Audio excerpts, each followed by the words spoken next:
Hi, it's me again. As you're probably aware, I've been in the hospital now and had both legs amputated below the knee. I went in on Monday just gone, which was the 23rd, and came out on Friday. So that was a total of 5 days, including the day of the operation. In the end, we opted not to have a general anaesthetic. It was decided that it would be better to give it a chance to try and do a spinal block, which is basically what you would have done um, for a C-section, with heavy sedation of diamorphine as well. Helped to recover quicker, and it also meant that I didn't need to use the bed in intensive care that had been booked out for me. I went into theatre at 10:30 on the Monday morning, and I was in recovery by 3 p.m. So, that's a total of like 5 hours in surgery. Drains in both legs, blood drains in both legs, which were removed on day 3, I believe, if I remember correctly. Started physio on day 2 for leg exercises, which is important because I need to build up the strength in the quads, the glutes, and my inner core strength, which is my stomach.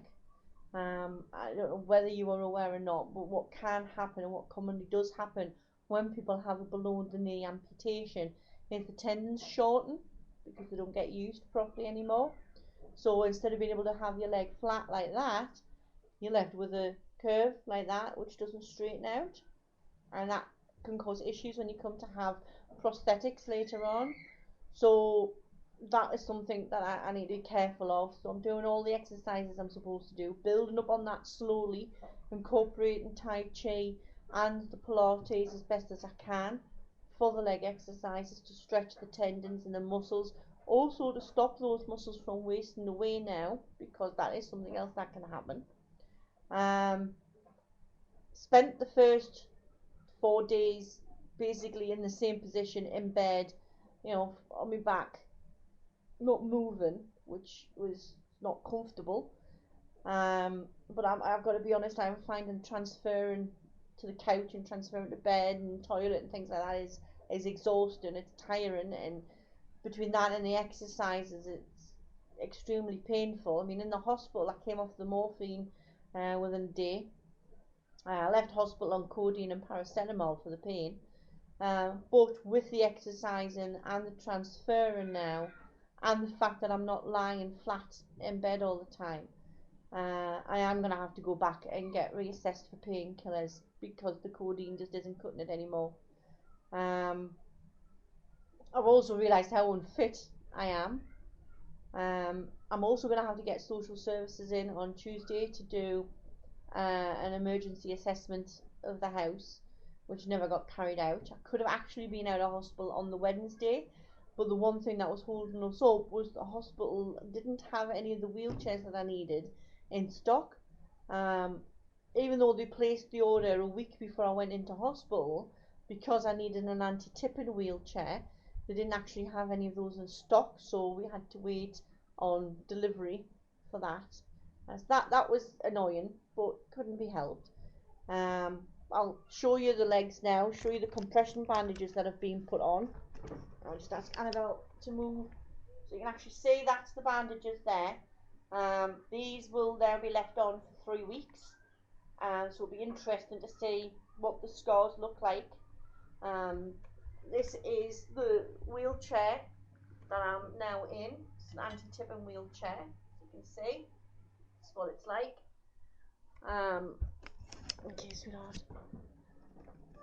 Now, when I go back to the hospital, we'll have to wait and see whether the staples or the stitches are going to come out in the 3 weeks' time when I go back for the assessment, or whether it will be further weeks before that happens. Obviously, until the hospital discharges us, I can't actually be fitted for prosthetics. So we're probably looking at least 3 months before I'm up and about, or even starting to train on anything like a prosthesis. You're probably looking at Christmas before, if you excuse the pun, I'm back on my own 2 feet.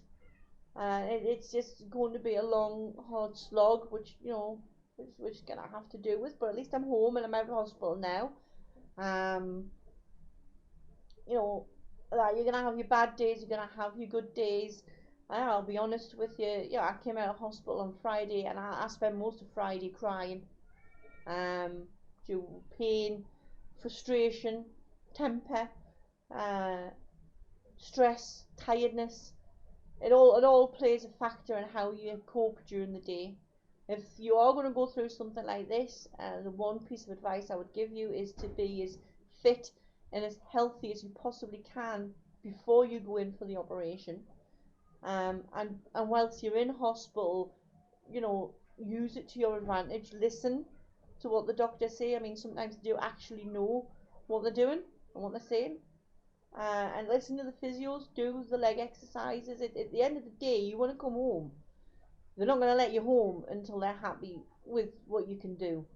And you want to be able to walk again. You want the prostheses to fit. So do the leg exercises. It might hurt and you might not be able to be asked to do them, but do them.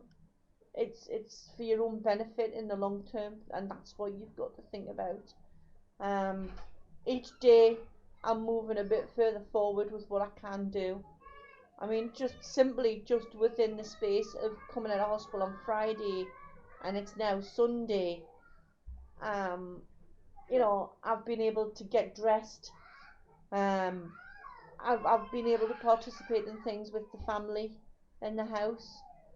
But the main thing now is to move forward, and that's what I intend to do.